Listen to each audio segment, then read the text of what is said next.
Corporación Inmanente. Corporación Inmanente. Presencia internacional en medios. Estamos de regreso en este su programa Saber Sin Fin. Es viernes de Fernando Acosta, con estos temas poco abordados, pero que, fíjate, lo tomamos como gimnasio del pensamiento, sí. Lo tomamos como gimnasio de la imaginación, lo tomamos como una oportunidad para abordar lo que no se aborda en otros espacios.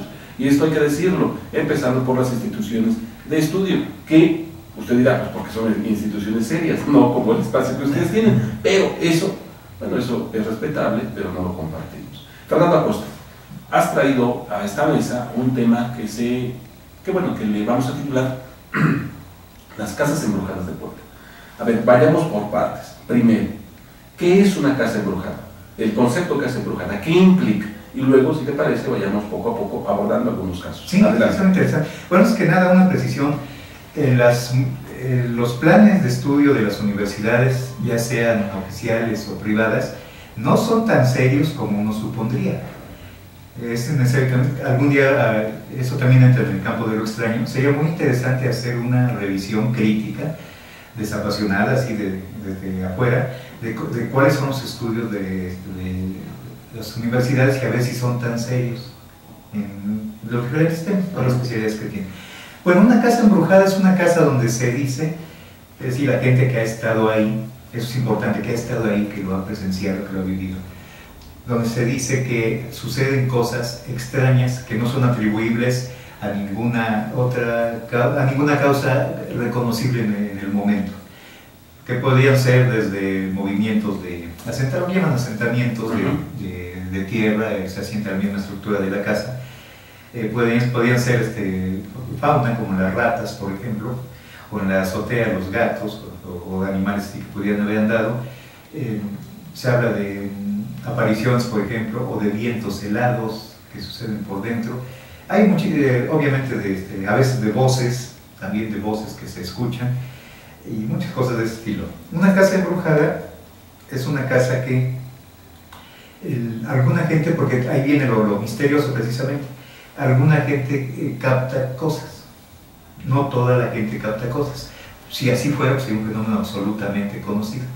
Ahora, aquí hay que hacer varias precisiones.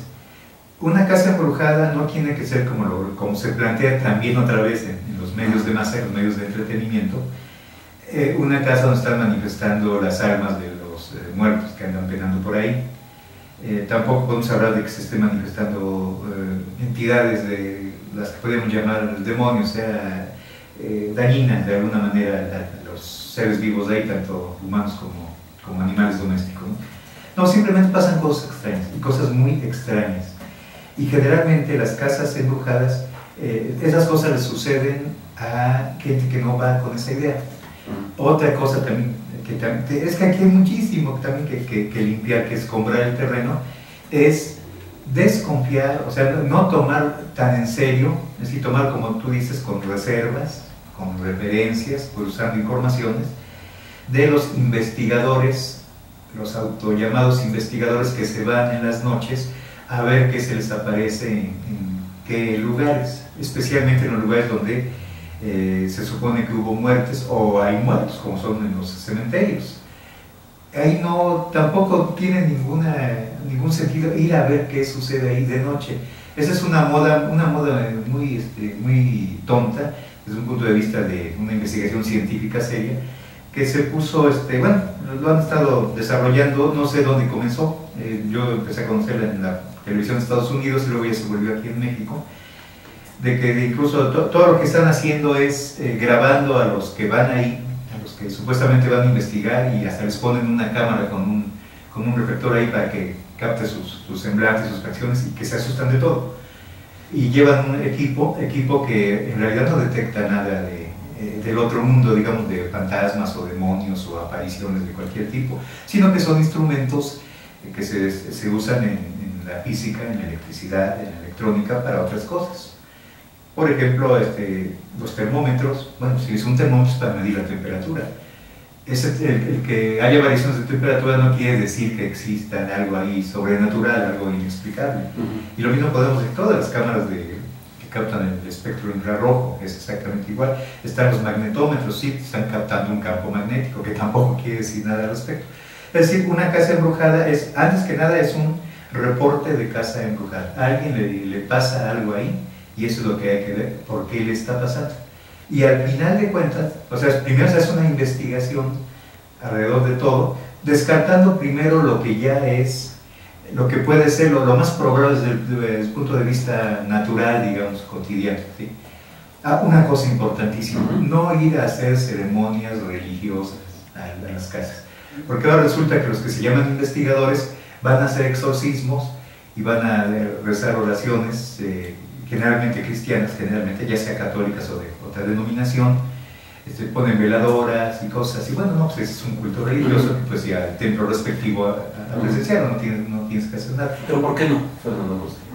Porque en realidad solamente esos son propagadores de la superstición o reforzadores de la ideología, como le llaman. A ver, entonces, mira, yo recuerdo una revista sobre espiritismo que leí hace, leí hace algunos años, pero esa revista me llamó mucho la atención porque era, creo que de 1968 o 1969. Pero el primer artículo era una revista de artículos y, por cierto, espero localizarla, parecía como un libro de estos de porrúa, digo, para que veas el formato, no había ninguna ilustración, era texto, y decía que en ese entonces hablaba sobre la importancia de que investigadores serios abordaran esta fenomenología.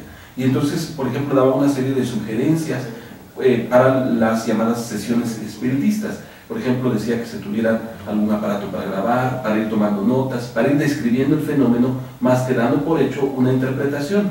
Y después de tener tomada los datos que se presentaban en una sesión, recurrir a una interpretación colectiva para tratar de llegar a un punto que no fuera induciendo a la superchería. Entonces, esta sugerencia o estos consejos que se dieron hace más de 40 años en un artículo parecieran todavía muy distantes el día de hoy, porque es más fácil dar una actitud a priori que nos podría llevar a los errores que tomar una actitud seria y de estudio, ¿no? Sí, mira, es que una investigación es algo muy concreto. Por eso hace un rato también mencionaba el asunto de las universidades. Si en las universidades, cualquier tipo de universidad, cualquier tipo, ahí sí no soy prejuicioso de que unas son buenas y otras son malas, ¿no? Si las universidades realmente formaran científicamente a sus estudiantes como investigadores científicos, podrían hacer ese tipo de investigaciones también en temas extraños como son las casas embrujadas. Es decir, no te daría escozor entrarle a cualquier tema. No, para nada. Al contrario, eso sería una oportunidad de ensanchar y ver qué tan afinados son tus mecanismos de investigación, ¿no? Sí, y además tendrías una disciplina como investigador, es decir, sabrías qué hacer y qué no hacer. Podrías evitar los errores más comunes que generalmente los montan gente de tal vez dos o tres tipos, tal vez. Primero, ¿quiénes son los que organizan ese tipo de expediciones? Porque es una expedición que no es tan peligrosa como una expedición a la jungla, por decirlo así. ¿Qué tipo de gente es la que organiza expediciones a casas que se suponen embrujadas en la noche? Sin conocimiento previo, no hay una exploración previa, no sabes qué va a pasar, no llevas ninguna medida de seguridad que debes llevar. Si te vas a meter a una casa así de día, tienes que llevar un casco de protección mínimo, claro. ¿sí? Cosas así. Oye, o dados los niveles de inseguridad, hasta si te vas a meter a una casa abandonada, debes tener cuidado que no te vayan a dar, que no vayas a ser víctima de violación, por ejemplo, ¿no? De asalto, sí, agresión, etc. Totalmente. Simplemente, o sea, por simple sentido común. Sí, mira, lo primero que se hace en una investigación científica es constituir el objeto de investigación. ¿Qué es eso? Bueno, ¿qué es lo que vas a investigar? Primero tienes que definir, bueno, exactamente qué estoy buscando.